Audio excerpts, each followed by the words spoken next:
రాష్ట్ర వ్యాప్తంగా ఉన్న గ్రామ వార్డు సచివాలయ ఎంప్లాయీస్ అందరికీ దీపావళి శుభాకాంక్షలు. ముందుగా ఈ యొక్క వీడియో నోట్ ఎందుకోసం అంటే, ఏదైతే ప్రభుత్వం వారు చర్చలకు రమ్మని చెప్పుకున్నారో వెళ్ళడం జరిగింది. మన యొక్క ప్రాబ్లమ్స్ ఏవైతే ఉన్నాయో చెప్పడం జరిగింది. వస్తున్న క్రమంలో బయటకు వచ్చిన తర్వాత ఓ జీవో నెంబర్ 11 రిలీజ్ చేయడం జరిగింది. ఏదైతే జాబ్ చార్ట్తో పాటు అదర్ వర్క్స్ ఏవైతే ఉన్నాయో అది కూడా జాబ్ చార్ట్లో పెట్టి ఇవ్వడం జరిగింది. దానికి రాష్ట్ర వ్యాప్తంగా ఉన్న గ్రామ వార్డు సచివాలయ ఎంప్లాయీస్ అందరూ కూడా అభ్యంతరాలు తెలపడం జరిగింది. దానికి అనుగుణంగా ఏపీజీడబ్ల్యూఎస్సీ జేఏసీ ముందుకు వెళ్ళడం జరుగుతుంది. ముందుగా ఈ జీవో నెంబర్ 11లో ఏముందంటే, పేరెంట్ డిపార్ట్మెంట్ వర్క్సే కాకుండా ఇతర వర్క్స్ ఏవైతే జిఎస్డబ్ల్యూఎస్ ఇస్తుందో అవన్నీ కూడా అన్ని డిపార్ట్మెంట్స్కి చేయాలి. కొన్ని డిపార్ట్మెంట్స్ వాళ్ళు హెచ్ఓడి నుంచి ఎగ్జామ్షన్ తీసుకొచ్చి జిఎస్డబ్ల్యూఎస్ వర్క్ చేయడం లేదు. దానికి అలా కాకుండా అన్ని డిపార్ట్మెంట్స్ చేయాలని చెప్పి జీవోలో ఇవ్వడం జరిగింది. కానీ మనం ఏదైతే గత 45 రోజులుగా ఉద్యమ కార్యాచరణలో భాగంగా డోర్ టు డోర్ విధులు ఏవైతే వద్దనుకుంటున్నామో దానిపైన ముందుకు వెళ్ళడం జరిగింది. అదేవిధంగా చర్చలకు వెళ్ళినప్పుడు కూడా దానిపైన వెళ్ళడం జరిగింది. కానీ చర్చలకు వెళ్ళిన తర్వాత ఆర్థిక అంశాలు ఏవైతే ఉన్నాయో, నోషనల్ ఇంక్రిమెంట్స్ కానీ, తర్వాత ఆటోమేటిక్ అడ్వాన్స్ స్కీమ్ కానీ మొదలగు ఆర్థిక అంశాలకి వారు హామీ ఇవ్వడం, వెంటనే మీటింగ్ అవ్వగానే దాదాపు 100 మందితో 2 జేఏసీలు కూడా నిర్ణయాలు తీసుకుంటే 85-90% ఆఫ్ ద పీపుల్ అందరూ కూడా ఆర్థిక అంశాలు ముందుకు వెళ్దాము. ఒక 45 రోజులు టైం ఇచ్చాం కాబట్టి 45 రోజులు వేచి ఉన్నాము. తర్వాత చేయలేని పక్షంలో మళ్ళీ అందరం కూడా ఒక కార్యాచరణ ఇద్దామని చెప్పడం జరిగింది.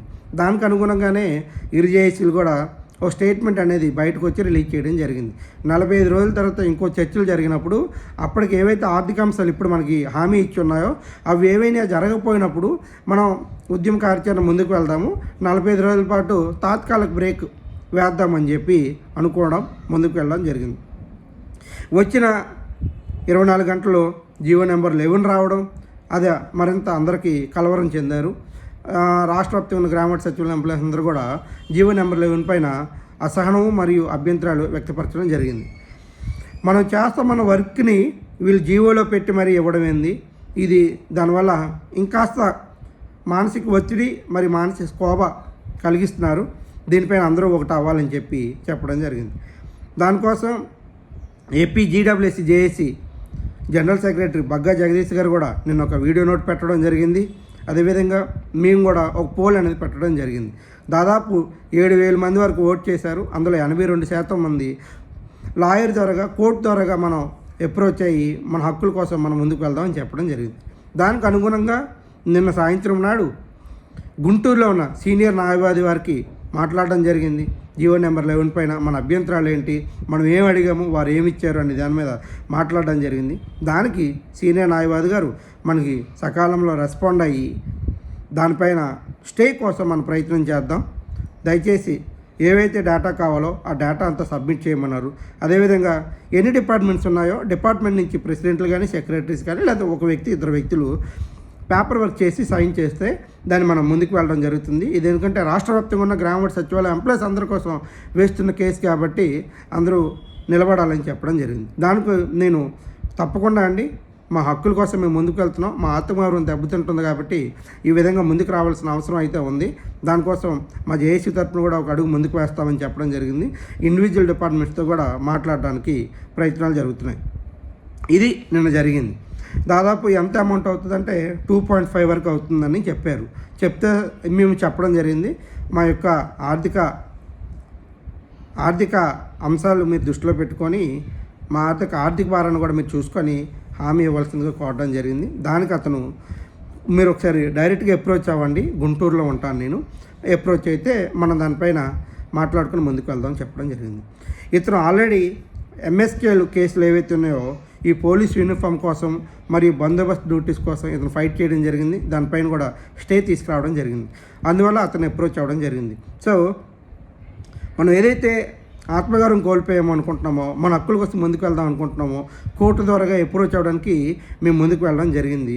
ఈ రేపు కానీ లేదా ఎల్లుండి సాయంత్రం కానీ కన్సల్ట్ లాయర్ కానీ కలిసి అతని ద్వారాగా మీకు అప్డేట్ అనేది ఇవ్వడం జరుగుతుంది.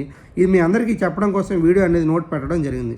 చాలామంది గవర్నర్ గారిని కలుద్దామండి, ముందు గవర్నర్ గారికి అపాయింట్మెంట్ తీసుకున్నా అంటున్నారు. సార్, ఒకటి గవర్నర్ గారిని కలవడం అనేది పక్కన పెడితే, గత ప్రభుత్వంలో గవర్నర్ గారిని కలవడం వల్ల జరిగిన ఇబ్బందికర పరిస్థితులు అందరికీ తెలిసే ఉంటాయి. సో అందరూ కూడా ఆలోచన చేద్దాం, ముందుకు వెళ్దాం. ఎవరు ఏం చేయాలన్నా కూడా ముఖ్యంగా మనకు కావాల్సింది బలము, మీ యొక్క స్ట్రెంత్ అనేది కావాలి. దయచేసి రాష్ట్ర వ్యాప్తంగా ఉన్న గ్రామ సచివాలయ ఎంప్లాయీస్ అందరూ కూడా ఒక నిర్ణయం తీసుకుంటే దానికి అందరూ కూడా ఒకటే మాట మీద ముందుకు వెళ్ళాలి. దానికోసం మండలాల వారీగా, జిల్లాల వారీగా లేదా వార్డ్స్ వారీగా అందరూ ఒకటి అవ్వాల్సిందిగా కోరుకుంటున్నాము. దయచేసి ఈ యొక్క హక్కుల సాధన కోసం ముందుకెళ్తున్న తరుణంలో మీ యొక్క సపోర్ట్ మరింత ఇస్తారని, మాకు ఏదైనా ఇబ్బంది కలిగినా, రేపు ఏదైనా మా మీద చర్యలు తీసుకున్నా మీరు అందరూ అండగా ఉంటారని కోరుకుంటూ మేము ముందుకు వెళ్ళడం జరుగుతుంది.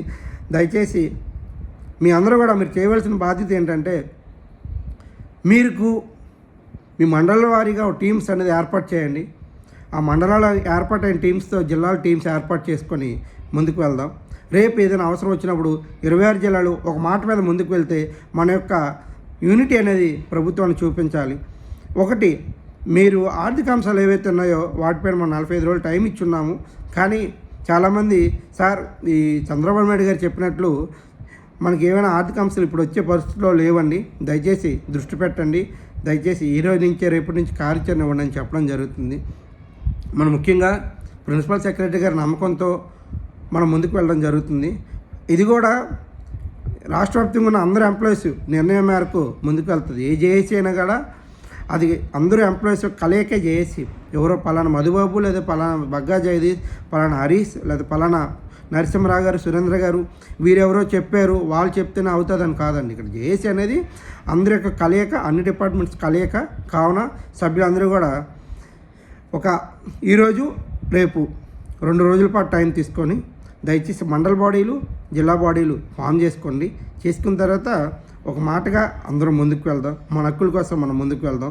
దయచేసి ఈ ప్రక్రియలో భాగంగా మీ అందరూ మాకు సపోర్ట్ చేస్తారని కోరుకుంటూ సెలవు తీసుకుంటున్నాం. మరొకసారి అందరికి కూడా హ్యాపీ దివాళీ, సేఫ్ దివాళీ.